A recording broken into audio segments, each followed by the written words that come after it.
Hi കൂട്ടുകാരെ, എന്തൊക്കെയുണ്ട് വിശേഷങ്ങളൊക്കെ? എല്ലാവർക്കും സുഖമാണെന്ന് കരുതുന്നു. Our own Kottayam real estate YouTube ചാനലിലേക്ക് എൻ്റെ എല്ലാ കൂട്ടുകാർക്കും സ്വാഗതം. ഞാൻ ബ്ലസ്സൻ എബ്രഹാം.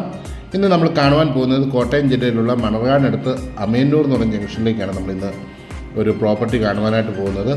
അതിനു മുമ്പായിട്ട് ഞാൻ എപ്പോഴും പറയുന്ന പോലെ our own Kottayam real estate YouTube channel subscribe ചെയ്യാത്ത ആരെങ്കിലും ഉണ്ടെങ്കിൽ സബ്സ്ക്രൈബ് ചെയ്യാൻ മറക്കല്ലേ. നിങ്ങൾ വീഡിയോ കാണുന്നുണ്ടെങ്കിലും സബ്സ്ക്രൈബ് ചെയ്യാതെയാണ് പലപ്പോഴും വീഡിയോ കാണുന്നത്. അത് സബ്സ്ക്രൈബ് ചെയ്യാൻ അതുകൊണ്ട് മറക്കല്ലേ. ഇനി എനിക്ക് പറയാനുള്ളത്, നിങ്ങൾക്ക് വീടുകൾ വിൽക്കുവാനോ വാങ്ങുവാനോ ഉള്ളവരൊക്കെ ഇത് കൊടുത്തിരിക്കുന്ന നമ്പറിൽ ഞങ്ങളുമായി ബന്ധപ്പെടാവുന്നതാണ്. നിങ്ങളുടെ വീഡിയോ ഇതുപോലെ നമ്മൾ ചെയ്ത് നൽകുന്നതാണ്. ഫ്രീ സർവീസാണ് കേട്ടോ. ഓക്കെ, 8 സെൻറ്റിൽ 1400 സ്ക്വയർ ഫീറ്റുള്ള 3 ബെഡ്റൂമുള്ള വീടിൻ്റെ മുന്നിലായിട്ട് നമ്മൾ എത്തിയിരിക്കുകയാണ്. ഒരിക്കൽ കൂടി പറയുന്നു, 8 സെൻറ്റ് സ്ഥലമാണ്, 1400 സ്ക്വയർ ഫീറ്റാണ് വീടിൻ്റെ ടോട്ടൽ സ്ക്വയർ ഫീറ്റ്. 3 ബെഡ്റൂമുകളാണുള്ളത്. ഒരു അറ്റാച്ച്ഡ് ബാത്റൂമുണ്ട്. വീടിന് ഒരു വർഷത്തെ മിച്ചം പഴക്കേ ഉള്ളൂ. 2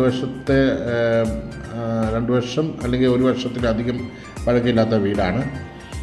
വീടിന് റൂഫൊക്കെ ചെയ്തിട്ടുണ്ട്. നമ്മൾ വീടിൻ്റെ മുൻവശത്തെ ആ ഒരു കാഴ്ചയാണ് നമ്മൾ കാണുന്നത്. നല്ല വിശാലമായ ഒരു മുറ്റം തന്നെയാണ്. മിറ്റിലാണ് വിരിച്ചിരിക്കുന്നത്. താമസം ഇല്ലാത്തതിനാലാണ് ഒരു എന്താ പറയുന്നത്, മിറ്റമൊക്കെ എന്നാലും അത്യാവശ്യം സെറ്റായിട്ടാണ് കിടക്കുന്നത്. 300 മീറ്റർ മാത്രമാണ് ബസ് സ്റ്റോപ്പിലേക്കുള്ള ദൂരം.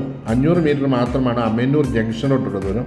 അമേന്നൂർ ജംഗ്ഷനിൽ നിന്ന് 500 മീറ്ററും നമ്മൾ ബസ് സ്റ്റോപ്പിലേക്ക് 300 മീറ്ററുമാണ് ദൂരം.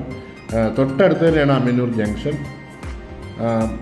അമേന്നൂർ ജംഗ്ഷൻ എന്ന് പറഞ്ഞു കഴിഞ്ഞാൽ അറിയാവുന്നവർക്ക് ഞാൻ പറയേണ്ട കാര്യമില്ല. മണർകാട് കിടങ്ങൂർ റോഡാണ്. എയർപോർട്ടിലേക്ക് പോകുന്ന നമ്മുടെ കോട്ടയം ജില്ലക്കാരൊക്കെ പോകുന്ന മെയിൻ റോഡ് തന്നെയാണ് ഫ്രണ്ട് വശത്തായിട്ടുള്ളത്.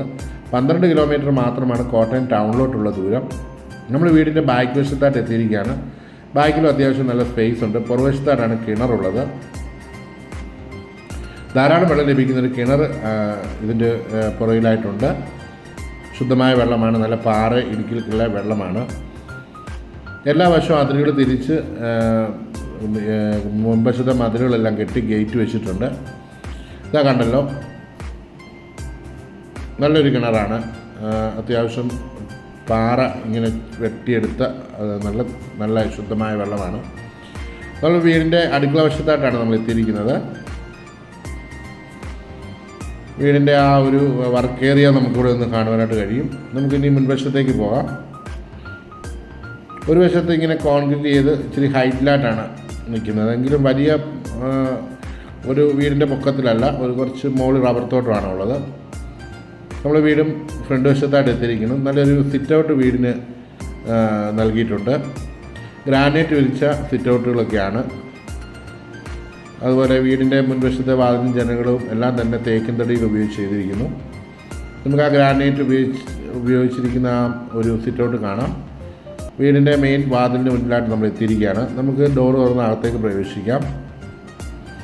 അപ്പോൾ ഈ ഒരു ഏരിയയെ പറ്റി പറയുകയാണെങ്കിൽ ധാരാളം പള്ളികളും അമ്പലങ്ങളും അതുപോലെ മറ്റ് ദേവാലയങ്ങളും എല്ലാം സ്ഥിതി ചെയ്യുന്ന ഒരു ഏരിയയാണ്. ഓർത്തഡോക്സ് പള്ളി, യാക്കോബ പള്ളി, കാത്തലിക്സിൻ്റെ പള്ളികൾ, അതുപോലെ തന്നെ ഒട്ടനവധി അമ്പലങ്ങൾ എല്ലാം തന്നെ സ്ഥിതി ചെയ്യുന്ന ഏരിയയാണ്.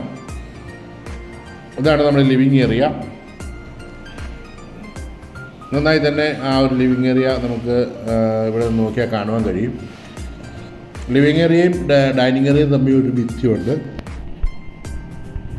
അവിടെ നേരെ ഡൈനിങ് ഏരിയ നേരെ കിച്ചണിലേക്ക് പ്രവേശിക്കാം. ഡൈനിങ് ഏരിയയിൽ നിന്ന് തന്നെയാണ് നമുക്ക് സ്റ്റെയർ കേസും കൊടുത്തേക്കുന്നത്. പകൽ ലൈറ്റൊന്നും ഇടാതെ തന്നെ ധാരാളം വെളിച്ചം വീടിൻ്റെ ഉള്ളിൽ പ്രവേശിക്കുന്നുണ്ട്. അതുപോലെ നല്ല ജനാലകളെല്ലാം കൊടുത്തേക്കുന്നുണ്ട്. നല്ലൊരു ഡിസൈനുള്ള ഒരു ടൈലാണ് നൽകിയിരിക്കുന്നത്. ആ ഒരു ലിവിങ് ഏരിയയ്ക്ക് നൽകിയിരിക്കുന്നത്. നമുക്ക് ഡൈനിങ്ങിൻ്റെ ആ ഏരിയ ഒന്ന് കണ്ട് നമുക്ക് അടുക്കളയിലേക്ക് ഒന്ന് പ്രവേശിക്കാം. ഡൈനിങ്ങിലൊക്കെ നല്ല വെളിച്ചം നമുക്ക് പകൽ സമയത്ത് നമുക്ക് വെളിയിലത്തെ വെട്ടം നമുക്ക് വീടിൻ്റെ ഉള്ളിലേക്ക് പ്രവേശിക്കുന്ന രീതിയിൽ ജനാലകളൊക്കെ കൊടുത്തിട്ടുണ്ട്. ഓക്കെ, നമുക്ക് ആ അടുക്കളയിൽ നിന്ന് കാണാം. മുഴുവൻ വുഡൻ വർക്ക് ചെയ്തിരിക്കുന്ന കബോർഡുകളാണ്. നല്ല രീതിയിൽ തന്നെ ആ ഒരു പോർഷനും അവർ കവർ ചെയ്തിട്ടുണ്ട്. മുകളിലും താഴെയൊക്കെ ആയിട്ട് നന്നായി തന്നെ ആ ഒരു ഏരിയ കംപ്ലീറ്റ് ടൈലുകളും കാര്യങ്ങളും എല്ലാം നിങ്ങൾ കണ്ടല്ലോ. നമുക്കിനി സെക്കൻഡ് അടുക്കളയിലേക്ക് പ്രവേശിക്കാം. അവിടുത്തെ ഡോറ് തുറക്കണം. രണ്ടാമത്തെ അടുക്കളയിലേക്ക് പോകണമെങ്കിൽ ഇതിൻ്റെ വിലയും വിവരങ്ങളൊക്കെ ഞാൻ ഇതിൻ്റെ ക്യാപ്ഷനിലും തമ്പനയിലും കൊടുക്കുന്നതാണ്. നിങ്ങൾക്ക് താല്പര്യമുണ്ടെങ്കിൽ എത്രയും വേഗം കോൺടാക്ട് ചെയ്യാവുന്നതാണ്. ഇതാണ് നമ്മൾ വെളിയിൽ നിന്ന് കണ്ട ആ ഒരു വർക്ക് ഏരിയ. എല്ലാം ഗ്രില്ലൊക്കെ ഇട്ട് നല്ല ഭദ്രമായി സൂക്ഷിച്ചിട്ടുണ്ട്. ചക്കയൊക്കെ വെട്ടുന്നവർക്കൊക്കെ ചക്കയൊക്കെ വെട്ടാനും അതുപോലെ ചെറിയ ചെറിയ മീൻ വെട്ട് പരിപാടിയൊക്കെ ഈ ഒരു ഏരിയ നമുക്ക് ചെയ്യാനായിട്ട് കഴിയും. പുറത്തോട്ട് ഇറങ്ങണമെങ്കിൽ ഇവിടുന്ന് വാതിൽ തുറന്ന് നമുക്ക് പുറത്തേക്ക് ഇറങ്ങാം. അപ്പോൾ ആ ഒരു പോർഷൻ നമ്മൾ കണ്ടല്ലോ. കിച്ചൻ്റെ ഏരിയയും അതുപോലെ സെക്കൻഡ് അടുക്കളയെല്ലാം നമ്മൾ കണ്ടു കഴിഞ്ഞു. നമുക്കിനി നേരെ ഡൈനിങ് വഴി നേരെ ബെഡ്റൂമുകളിലേക്ക് ഒന്ന് കേൾക്കാം. താഴെ 2 ബെഡ്റൂമാണുള്ളത്.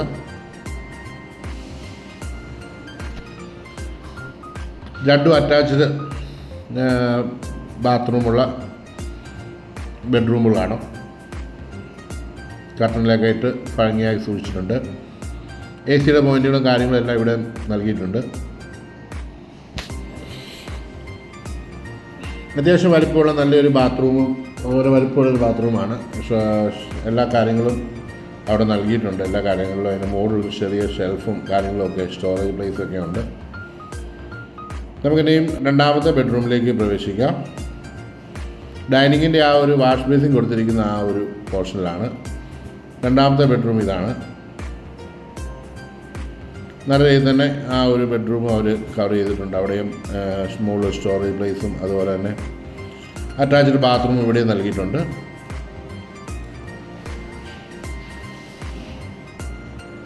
എല്ലാ രീതിയിലും നോക്കുവാണെങ്കിൽ മികച്ച രീതിയിൽ തന്നെ ഗുണമേന്മയുള്ള മെറ്റീരിയൽ ഉപയോഗിച്ചാണ് വീടിൻ്റെ പണികളും കാര്യങ്ങളും എല്ലാം ചെയ്തിരിക്കുന്നത്. നമുക്കിനി സ്റ്റെയർ കേസ് കടന്ന് മുകളിലേക്ക് പോകാം. അത്യാവശ്യം നല്ല വലിപ്പമുള്ള ഒരു സ്റ്റെയർ കേസാണ്. ഗ്ലാസും സ്റ്റീലും ഉപയോഗിച്ചാണ് ആ സ്റ്റെയർ കേസിൻ്റെ ഹാൻഡ് റെയിലും മറ്റും നൽകിയിരിക്കുന്നത്.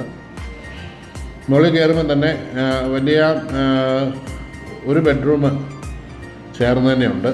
കയറി ചെല്ലുമ്പോൾ തന്നെ കാണുവാൻ കഴിയും. ഇപ്പോൾ ഇടത്ത് വശത്ത് കാണുന്നത് മെയിൻ ഫ്രണ്ടിലത്തെ ബാൽക്കണിയാണ്. ഇവിടെ നോക്കിക്കഴിഞ്ഞ് കഴിഞ്ഞാൽ വീടിൻ്റെ ആ ഒരു ഫസ്റ്റ് ബെഡ്റൂം അതോട് ചേർന്ന് തന്നെ ഒരു ബാൽക്കണി അവിടെ കാണുവാൻ കഴിയും. ഇവിടെ ഇതിനും അറ്റാച്ച്ഡ് ബാത്റൂം നൽകിയിട്ടുണ്ട്. ധാരാളം വെളിച്ചം നമുക്ക് ബെഡ്റൂമിൽ വരുന്നുണ്ട്. അറ്റാച്ച്ഡ് ബാത്റൂം ഇതിനൊരു സ്പെഷ്യൽ ഡോറാണ് ഇവിടെ നൽകിയിരിക്കുന്നത്. ഡിസൈനൊക്കെ വളരെ വ്യത്യസ്തമായ ഡോറാണ് ഇവിടെ നൽകിയിരിക്കുന്നത്. ബാത്റൂം ക്ലോസറ്റൊക്കെ വളരെ ഷവറും കാര്യങ്ങളും എല്ലാം നൽകിയിട്ടുണ്ട്. ഇവിടെ ഒരു സ്റ്റോറേജ് പ്ലേസ് ഈ സൈഡിലായിട്ട് നൽകിയിട്ടുണ്ട്. ഈ ഒരു ബെഡ്റൂം കഴിഞ്ഞ് വെളിലോട്ട് ഇറങ്ങുമ്പം ഇടതുവശത്തായിട്ട് ഒരു സ്റ്റോറേജ് പ്ലേസും കൊടുത്തിട്ടുണ്ട്. നമുക്കിനി വീടിൻ്റെ ഒരു ഇതവിടെയായിട്ട് ചെറിയ സ്റ്റോറേജ് ഉണ്ട്. വേണമെങ്കിൽ അവിടെ ഒരു കോമൺ ബാത്റൂമോ എന്തെങ്കിലും നൽകാവുന്നൊരു ഓപ്ഷനും ഉണ്ട്. അതായത് 4ാമത്തെ ബെഡ്റൂം ആവശ്യമുള്ള 4 ബെഡ്റൂം നൽകാവുന്ന ഒരു ഓപ്ഷനും അവിടെ നൽകിയിട്ടുണ്ട്. ഇതാണ് ബാക്കിലത്തെ ആ ഒരു ഏരിയ എന്ന് പറയുന്നത്. ഇഷ്ടംപോലെ ഇട നമുക്ക് ഓപ്പൺ ടെറസായിട്ട് ലഭിക്കും. ഇവിടെ നമുക്ക് ഒരു സ്റ്റെയർ മുകളിലോട്ട് കൊടുത്തിട്ടുണ്ട്. മുകളിലോട്ട് കയറാനുള്ള വാട്ടർ ടാങ്കൊക്കെ ക്ലീൻ ചെയ്യണമെങ്കിൽ അവിടെ നമുക്ക് ചെയ്യാവുന്നതാണ്. ഓക്കെ, അപ്പോൾ നിങ്ങൾക്ക് ഈ വീഡിയോ ഇഷ്ടമായെങ്കിൽ അല്ലെങ്കിൽ ഈ പ്രോപ്പർട്ടി നിങ്ങൾക്ക് ഇഷ്ടമായെങ്കിൽ ഇതിൽ കൊടുത്തിരിക്കുന്ന നമ്പറിൽ നമ്മളുമായി ബന്ധപ്പെടാവുന്നതാണ്. കൂടുതൽ വിവരങ്ങൾക്കായിട്ട് നമ്മുടെ ഔറോൺ കോട്ടയത്തിൻ്റെ മോർ ഇൻഫർമേഷനിൽ കൊടുത്തിരിക്കുന്ന നമ്പറിൽ കാണാം. നിങ്ങൾക്ക് എപ്പോൾ വേണമെങ്കിലും വിളിക്കാവുന്നതാണ്. ഒന്ന് വിളിച്ചിട്ട് എടുത്തില്ലെങ്കിൽ തീർച്ചയായിട്ടും വിളിക്കും. അല്ലെങ്കിൽ നിങ്ങൾ ഒന്നും കൂടി ട്രൈ ചെയ്ത് കഴിഞ്ഞാൽ നിങ്ങൾക്ക് നമ്മളെ കോൺടാക്റ്റിൽ ലഭിക്കുന്നതായിരിക്കും. ഓക്കെ, ചിലരൊക്കെ കമൻറ്റ് ബോക്സിലൊക്കെ കമൻറ്റ് ചെയ്യുന്നുണ്ട്, വിളിച്ചാൽ എടുക്കത്തില്ല. അങ്ങനെ ചില സമയത്ത് ബിസി ആയി പോകും. എപ്പോഴും ബിസിയല്ല, എപ്പോഴും ബിസി ആകുന്നത്. വലിയ ബിസിനസ്സുകാർ പോലും ഉറങ്ങാനുള്ള സമയം കഴിക്കാനുള്ള സമയം കിട്ടാറുണ്ട്, മറ്റു കാര്യങ്ങളൊക്കെ ചെയ്യും. അപ്പം ആരും ബിസിയല്ല ഈ ലോകത്ത്. നമുക്ക് വേണമെങ്കിൽ സമയം ഉണ്ടാക്കാം അല്ലേ. അപ്പം നമുക്ക് ഇനി കൂടുതലൊന്നും ഞാൻ പറഞ്ഞ് നീട്ടുന്നില്ല. അപ്പോൾ ഒരിക്കൽ കൂടി പറയട്ടെ, നിങ്ങൾ ആരെങ്കിലും നമ്മുടെ ചാനൽ സബ്സ്ക്രൈബ് ചെയ്യാതെ ഈ വീഡിയോ ഇങ്ങനെ കാണുന്നുണ്ടെങ്കിൽ അതിനകത്ത് ശരിക്കും പറഞ്ഞു കഴിഞ്ഞാൽ നിങ്ങൾക്ക് അടുത്തൊരു അപ്ഡേറ്റായിട്ട് നമ്മളിടുന്ന വീഡിയോസ് കാണാൻ പറ്റത്തില്ല. എന്നാൽ സബ്സ്ക്രൈബ് ചെയ്യുവാണെങ്കിൽ നിങ്ങൾക്ക് വീഡിയോ കാണുവാൻ അടുത്തൊരു നല്ലൊരു വീഡിയോ വരുമ്പം കാണുവാനായിട്ട് കഴിയും. ഈ കഴിഞ്ഞ ദിവസം നമ്മളൊരു വീഡിയോ ചെയ്തിരുന്നു, ഭയങ്കരമായിട്ട് വൈറലായി. 1,10,000 പേരോളം ആ വീഡിയോ കണ്ടു. എനിക്ക് തോന്നുന്നു ഏറ്റവും കൂടുതൽ കോളുകളും എല്ലാം വന്നത് ആ ഒരു വീഡിയോയ്ക്കാണ്. പക്ഷേ പലരും കാണുന്ന 2-3 ദിവസങ്ങൾക്ക് ശേഷമൊക്കെയാണ് അങ്ങനെ ആ വീഡിയോ പെട്ടെന്ന് അത് വിറ്റുപോയി. അപ്പം അയ്യോ അത് വിറ്റ് അവർക്ക് വളരെ ഇഷ്ടമായിരുന്നു എന്നൊക്കെ പറഞ്ഞു. പക്ഷേ നിങ്ങൾ അപ്ഡേറ്റ് ആയിട്ട് നിങ്ങൾക്ക് നോട്ടിഫിക്കേഷനൊക്കെ കിട്ടുന്നുണ്ടെങ്കിൽ നിങ്ങൾ ബെല്ലൈക്കനൊക്കെ ഞെക്കിയെങ്കിൽ നിങ്ങൾക്ക് തുടർമാനം വരുന്ന വീഡിയോകൾ കാണാൻ സാധിക്കത്തുള്ളൂ. അതുകൊണ്ട് ഒരിക്കലും നിങ്ങൾ നമ്മുടെ സബ്സ്ക്രൈബ് ചെയ്യുന്നതിനോടൊപ്പം ബെല്ലൈക്കൺ ഞെക്കാൻ മറക്കല്ല്. അപ്പോൾ ഒരിക്കൽ കൂടി പറയട്ടെ, നമ്മുടെ ചാനൽ സബ്സ്ക്രൈബ് ചെയ്യാത്ത കൂട്ടുകാരെങ്കിലും ഉണ്ടെങ്കിൽ ചാനൽ സബ്സ്ക്രൈബ് ചെയ്യാൻ മറക്കരുത്. അപ്പോൾ അടുത്തൊരു വീഡിയോയുമായി കാണും വരെയും എല്ലാവർക്കും നല്ലൊരു ദിവസം ആശംസിക്കുന്നു. Thank you for watching.